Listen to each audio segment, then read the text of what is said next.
Hello everyone, welcome to exam दोस्त my dear friends. और मैं वापस आ गया हूं आपके लिए एक और एनालिसिस लेकर के। और इस बार मैं आप लोगों के लिए लेकर के आया हूं साइंस का एनालिसिस। तो यार जनरल साइंस का जो वेटेज है वो भी 30 मार्क्स का है आरआरबी सीबीटी 1 के अंदर।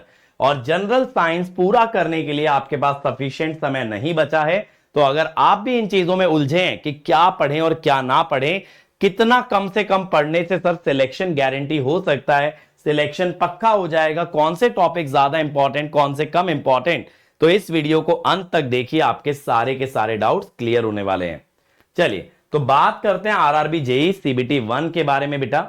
तो अगर आप देखें तो जनरल साइंस का वेटेज 30 है, जो कि हाईएस्ट वेटेज है, जो कि मैथमेटिक्स से मैच होता है। तो मैथ्स और जनरल साइंस यही दो सबसे इंपॉर्टेंट टॉपिक होते हैं। मैंने अपने पिछले वीडियो में मैथ्स के बारे में एक्सप्लेन किया था, किन टॉपिक से ज्यादा सवाल पूछे गए हैं और किन टॉपिक से कम सवाल पूछे गए हैं। तो आइए बात करते हैं साइंस के बारे में आज।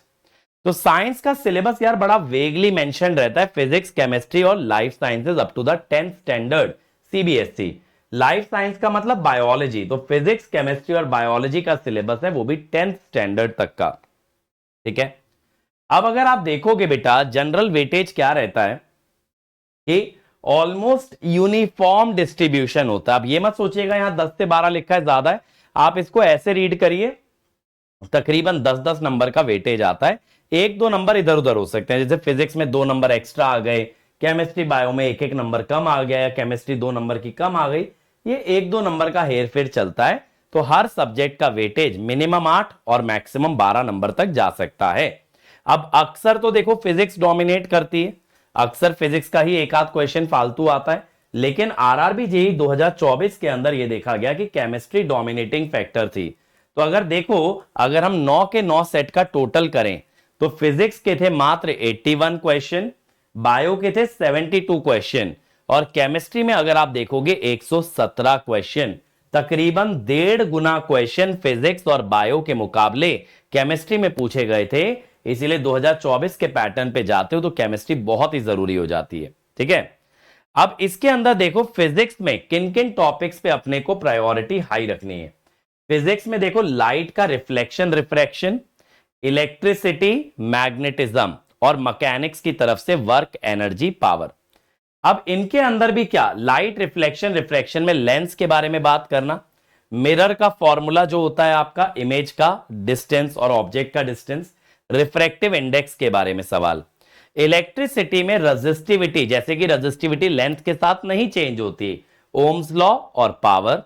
और फिर मैग्नेटिज्म में Fleming right hand rule, left hand rule, electromagnetic induction माने फैराडे लॉ, लेंज लॉ और फ्यूजेस के बारे में सवाल थे। वर्क एनर्जी पावर के अंदर यूनिट्स के बारे में और काइनेटिक और पोटेंशियल एनर्जी के कंजर्वेशन लॉ के बारे में सवाल थे।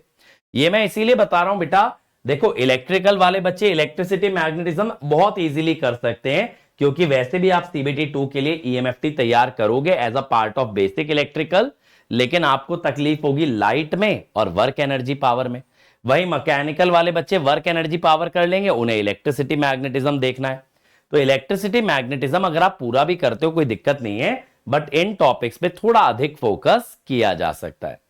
अब इसके अंदर ट्रैप कहां पे सेट किए थे, जैसे रजिस्टिविटी में था, अभी जो मैंने बोला क्वेश्चन में बोल दिया कि लेंथ चेंज कर रहे हैं। अब बहुत से बच्चों के दिमाग में ये नहीं खटका कि ये रजिस्टिविटी की बात कर रहा है, रेजिस्टेंस की नहीं, तो उन्होंने डायरेक्टली प्रोपोर्शनल टू लेंथ करके रजिस्टिविटी डबल कर दिया, जबकि रजिस्टिविटी मटेरियल की प्रॉपर्टी है, वो डायमेंशन पे डिपेंड नहीं करती। अब रिफ्रैक्शन में क्या होता है बेटा, जब आप कोई डिफरेंट रिफ्रैक्टिव इंडेक्स का मीडियम डालते हो तो आपका एपरेंट डेप्थ एक्चुअल डेप्थ से डिफरेंट आता है, इस पे सवाल था। फिर फ्लेमिंग लेफ्ट हैंड और राइट हैंड में ना कंफ्यूजन हो जाता है, आपको सच्चाई बताऊं मैं भी कभी कभी कंफ्यूज हो जाता हूं लेफ्ट और राइट में, इसीलिए मैं हमेशा right hand thumb rule use करता हूं। लेकिन जब ये एजेई टाइप के एग्जाम होते हैं ना, तो इनका हमेशा बड़ा फोकस होता है फ्लेमिंग के नियमों पे। तो फ्लेमिंग के नियम अच्छे से याद करके जाना, कौन सा मोटर में लगता है, कौन सा जनरेटर में, कौन सा फोर्स निकालने के काम में आता है, कौन सा करंट निकालने के काम में, यहां पे आपको फंसाया गया था। अब केमिस्ट्री पे आते हैं। केमिस्ट्री में देखो हाई वेटेज चैप्टर्स कौन से थे, एसिड बेस और सॉल्ट, यहां पीएच स्केल, यूनिवर्सल इंडिकेटर और एसिड बेस न्यूट्रलाइजेशन का सवाल था। केमिकल रिएक्शन पे सवाल थे, कॉम्बिनेशन, डीकंपोजिशन, रेडॉक्स रिएक्शन। फिर मीडियम प्रायोरिटी पे अगर डालें तो पीरियोडिक टेबल कि साइज कैसे चेंज होता है एटम्स का, इलेक्ट्रोनेगेटिविटी कैसे चेंज होती है, एक पर्टिकुलर ग्रुप की क्या प्रॉपर्टीज होती हैं। ऐसे ही मेटल नॉन मेटल के रिएक्टिविटी सीरीज, एलॉइंग, मेटल के ओर्स के बारे में सवाल पूछे गए थे। तो अगर आप देखोगे तो ज्यादातर जो सवाल आपके बने हैं, ज्यादातर सवाल फिजिकल केमिस्ट्री और आपके इनऑर्गेनिक केमिस्ट्री से पूछे गए हैं। ऑर्गेनिक को उतना तवज्जो नहीं दिया गया जितना कि बाकी दोनों को दिया। अब यहां पे देखो पीएच स्केल, पीएच स्केल में सिर्फ कलर मत याद करना, कलर के साथ प्रॉपर्टी भी याद करना। ब्लू का मतलब क्या होता है, जैसे स्ट्रॉन्ग बेस। अब रिएक्शन टाइप, रिएक्शन टाइप में आपको रिएक्शन अगर पता है तो साथ में यह भी पता होना चाहिए कि रिएक्शन के प्रोडक्ट्स की प्रॉपर्टीज क्या होती हैं, कैसी महक आती है, एनर्जी रिलीज होती है नहीं होती है, कलर चेंज होता है या नहीं होता है, ये सारी चीजें।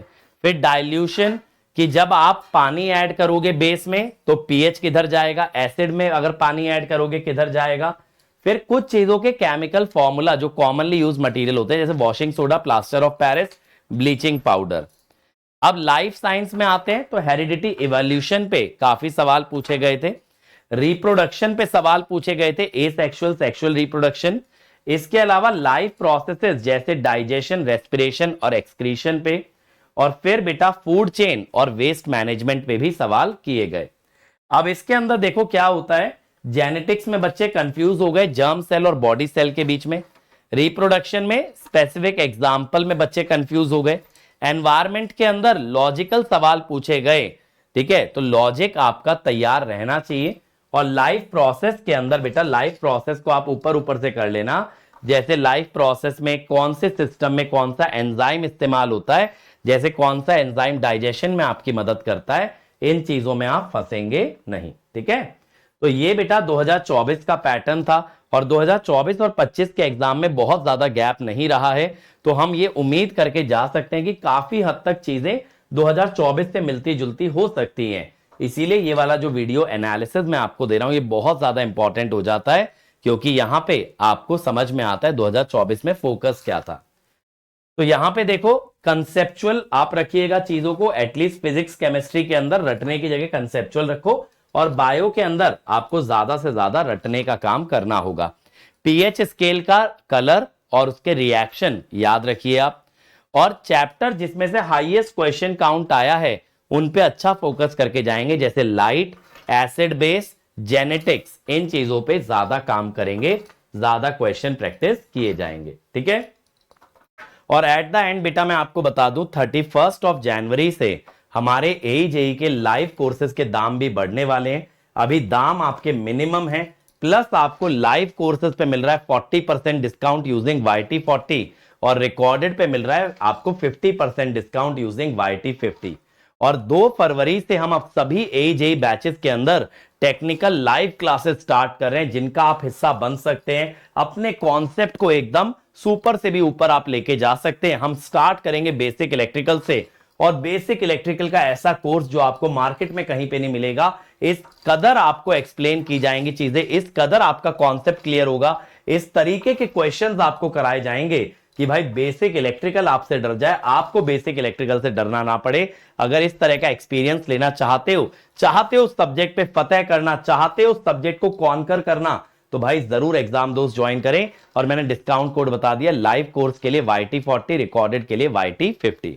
चलिए, और बेटा आप मुझे इस वीडियो के कमेंट सेक्शन में एक चीज बताएंगे, क्या आप चाहते हैं इस चैनल पे जैसे ही आरआरबी के मैथ्स का रिवीजन कंप्लीट होता है हम साइंस भी रिवाइज कराएं, क्योंकि मैथ्स के रिवीजन में हम लोग ऑलरेडी कंडक्ट कर चुके हैं 7 सेशन, ठीक है, और मैथ्स के अंदर 13 सेशन होंगे, तो अगले 4-5 दिन में सीरीज मैथ्स की खत्म हो जाएगी, जो धुरंधर सीरीज चल रही है। क्या आप चाहते हो उसके बाद आपको फिजिक्स और केमिस्ट्री भी रिवाइज कराया जाए? अपना ओपिनियन इस वीडियो के कमेंट सेक्शन में जरूर डालिएगा। अगर आप सीरियस हैं और आप ऐसा चाहते हैं तो जरूर उस पर काम किया जाएगा। चलिए, thank you everyone, have a great day.